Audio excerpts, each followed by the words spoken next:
5th January, early morning 6 a.m. I was at the Bangalore airport. Having checked in, I was waiting at the Hyderabad, boarding counter number 42. Soon it became 6:15, 6:30, 6:45, 7 o'clock, and still the boarding announcement had not come. And I looked at my watch and I thought maybe there's a delay in the flight, and I was busy working on my laptop. Soon I could hear a lot of commotion. Well-dressed people near that reception of that airlines, they were shouting, "What the hell is happening? Why the flight is delayed? And what do you think? We got a lot of appointments to go. People are indisciplined." The way they were shouting, the choicest foul language. And I just couldn't listen, and I thought, oh, there must be some problem. Then I was again into doing my work on my laptop. And soon one guy came and sat on a chair which was next to me. And I looked at him and gave a smile. He looked at me and he said, "You're also going to Hyderabad?" I said, "Yes." "Then what do you think? What if we will become bad people? We will go and shout and you're happily sitting and doing some work." I don't even know who that person. He started to scream at me. I said, "Sir, what happened? What should happen? I believe the tire of that flight is not working, and I believe the flight has to come from Mumbai, and then only the flight has to go to Hyderabad." Then I said, "Sir, the tire is not okay. We have few options. Option number one, if I know how to repair, I would have gone and repaired. I was part of the Indian Air Force for quite some time. That time I used to repair, but right now I have not done for many years. So if I repair it, aircraft is not going to take off. Second thing is, even the tire is not working okay, and we put the gun to the pilot and say, you take off.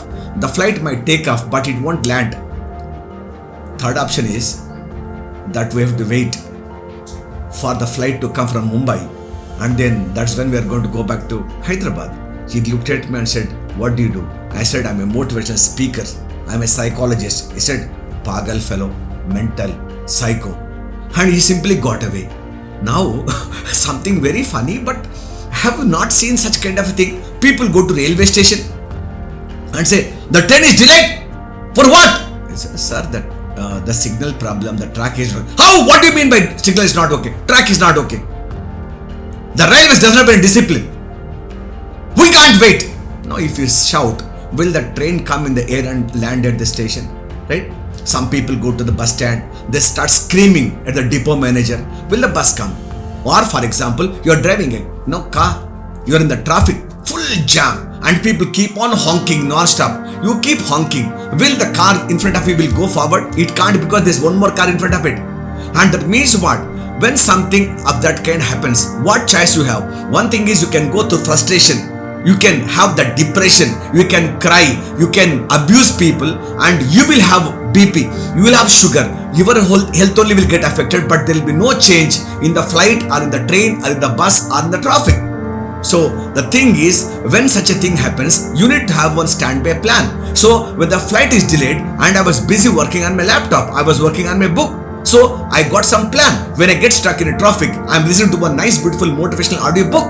Or I listen to songs of Manna Day, Mukesh, Kishore Kumar, Mohammad Rafi, S.P. Balasubramaniam, Lata Mangeshkar, or P. Sushila, and I'm happily passing my time. So 20% is what happens to us. 80% is what we make of what happens to us. And that's the reason why we go through this frustration, depression, anger. So there are few things which are not in our control, beyond us, and you and I can do nothing about it. And when you cannot do anything about it, all that you should have is there some standby plan? How you are going to make use of that time? How are you going to invest your time? Because every second will go on to make a minute. Every minute will go on to become an hour. Every hour will become a day, and every day will become a week. Soon it becomes a month, and soon it becomes a year, and soon our life will pass away. So how wisely I am investing this second will decide what I am going to really become in my life. So the thing is, you have to be very careful, or you have to have a plan that when I get stuck in a queue, in traffic, or in airport, in railway station, in bus stand, what is it that I can do to keep myself engaged, and how can I remain peaceful, how can I stay calm, and how can I wisely invest my time? If you think that way, and I'm sure all of us will really become much more productive, and it will be good for you and your health and also for people around you. So from today, remember, 20% is what happens to us, 80% is what we make of what happens to us, right? Remember this. Thank you so much. Jai Sama signing off. Jai Hind.